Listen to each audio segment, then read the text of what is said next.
In today's video, we're going to be talking about what goes on behind the scenes at an animal shelter, from how animals get ready to get adopted, the adoption process, and what you can do to get more involved and help out your local animal shelter. We're going to be hanging out with our featured organization, the Animal Defense League, and as always, you can learn more in the links below. Real quick before we dive in, for those of you that are new here, I'm the nicest Nick, and my goal is to highlight organizations and people doing amazing things for the local communities and show you how to get more involved. Hi, I'm Nadia De La Garza. I'm the Development and Marketing Manager here at the Animal Defense League, and today we're going to be showing you all of what this wonderful 12-acre campus has to offer. So come on, I'm going to show you our hospital section, our area, and then we'll talk more about the animals in our care on this side of our campus. So as you know, Kathy did mention our rescue ride, and this was a lovely van that was donated by our amazing donors, North Park Subaru. To my left, you'll see kind of the intake area. All of our animals there are checked out, getting their first set of vaccinations. They get their microchip, and they also get their intake photo, and that's what we use for our website that you see online.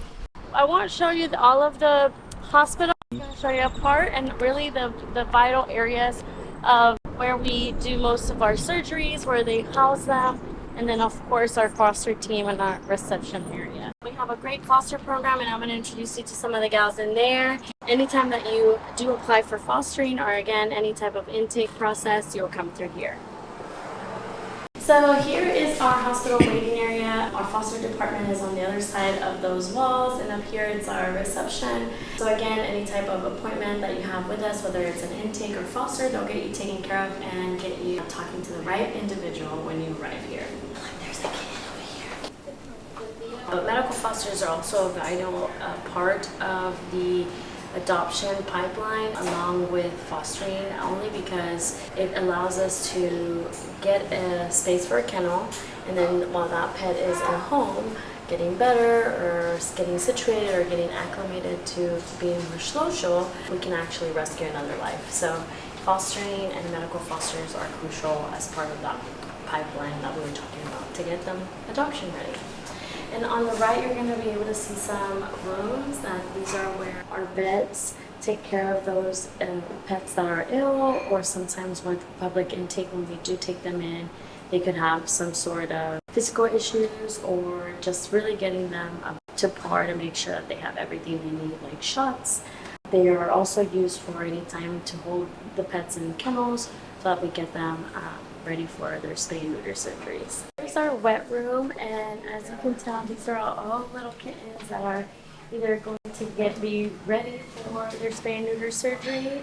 As you can see, kitten season has arrived, and then everything is so wonderfully labeled and organized. Kennel staff will see who is in here, everyone's microchip, any type of medical note.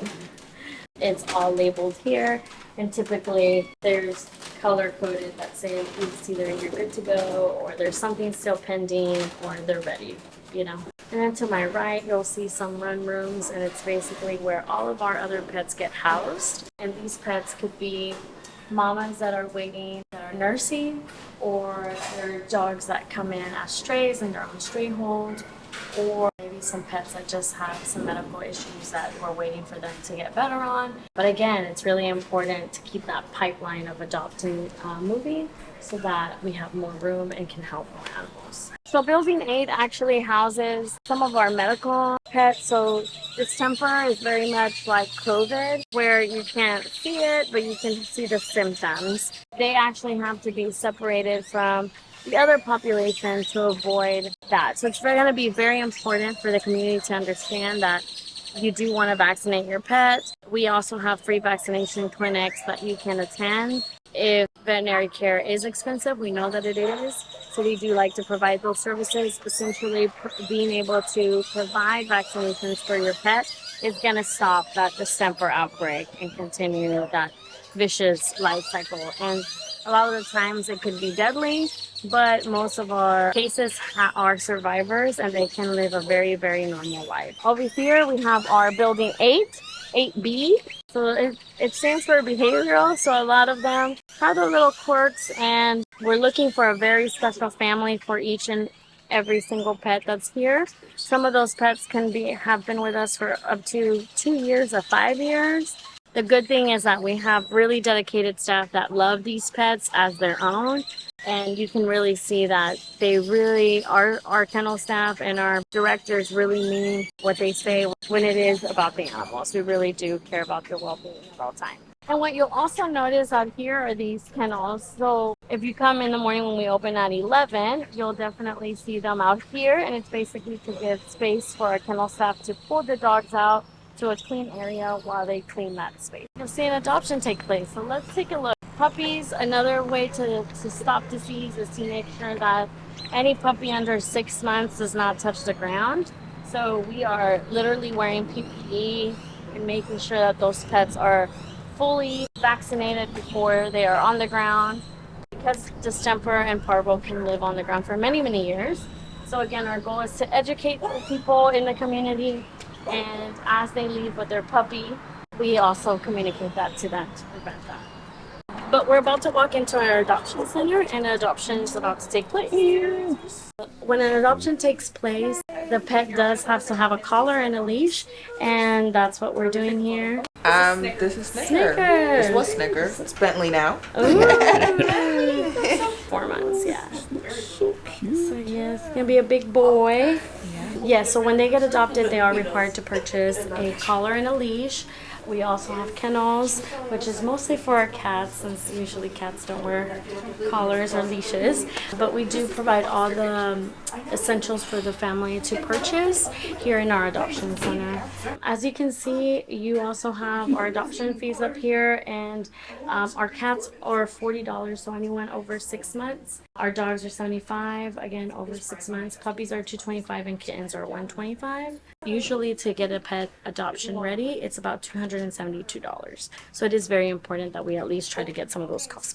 So now we're about to enter our puppy area. You'll see it a little bit differently compared to all the other spaces that we're going to show, but it is to prevent the spread of disease and make sure that they remain happy and healthy. The environment is going to be exactly what you saw, where they came and saw a dog, and they're like, hey, I want to see Lenny, right? So we just suggest, they do have to spend about 20 minutes with them, and it's more of an interaction. We start asking questions. Part of the adoption process is how are you going to address bad behavior? How long is the pet going to stay at home alone? And again, it's just to make sure that it is very much like finding the perfect match, or like dating, right? Where you're trying to make sure that this puppy is going to be perfect for your lifestyle. So we do ask those questions. If there are questions that are answered incorrectly, it is an opportunity for our team to educate and just be able to provide additional resources for that. These puppies that whenever you watch this video, they might not be here, but definitely consider adopting an older dog. They're a lot of the times potty trained. We already know their behaviors. You know how big they're going to get, and that's as big as they're going to get. With puppies, we kind of guess how big or their range is in size based on their palms. But at least with an older dog, we can kind of there's a lot more benefits to choosing an older dog. And right now, our large dog population is really where we're seeing a stopping point where we need support from the community to help us adopt these dogs. Because while puppies are fun, and we definitely encourage that, but we also want every animal to be considered to come and adopt. I thought this was super cool and wanted to share it with you all. We were going back to see some of the other dogs and make profile videos to try and get them adopted. And while we were doing this, someone actually came up and stopped us to ask if they could see one of the dogs we were going to make a video of. So I've got a clip of it running now. I just think it's a cool way to show how impactful your local animal shelter can be, because in that moment we did two things. One, we found a needy dog a new home, and two, we found some folks a new best friend to take home and really brighten their day.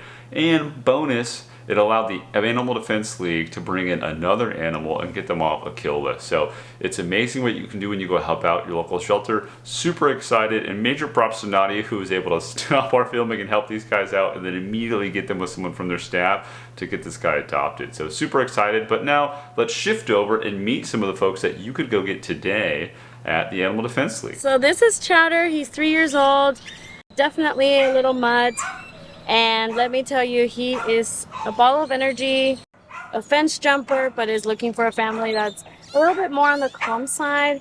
I would recommend someone who has the time, maybe as someone that stays at home, that has a backyard. But yeah, this little boy was actually adopted out and then returned, and probably just because of the excitement and the extracurricular activities that he's needing. So Chowder is still available, and just keep an eye out. He would be $75 since he is over 6 months, but at times we do waive adoption fees, and we're just looking for the perfect family to take. It's Yoda, and Yoda is 14, and both are senior boys, but these two senior boys, their owner passed away, so they did have a very committed family member at some point in their life, but because they are older, we do want them to remain together, so they are a bonded pair.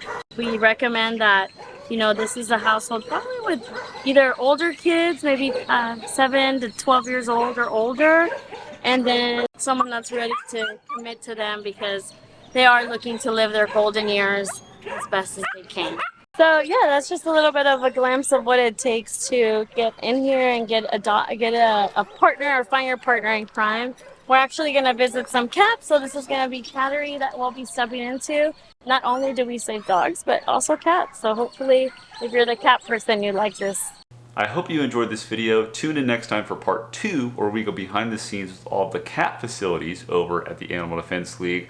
Also, if you like this video and want to do more to support the ADL and other nonprofits in your area, please take a moment to like and subscribe. It really does help support the channel, and it allows me to grow and give way more back to the organizations we're working with. That's all for now. I'll see you for part 2, and when it's live, I'll link it to this video. So I'll see you next time.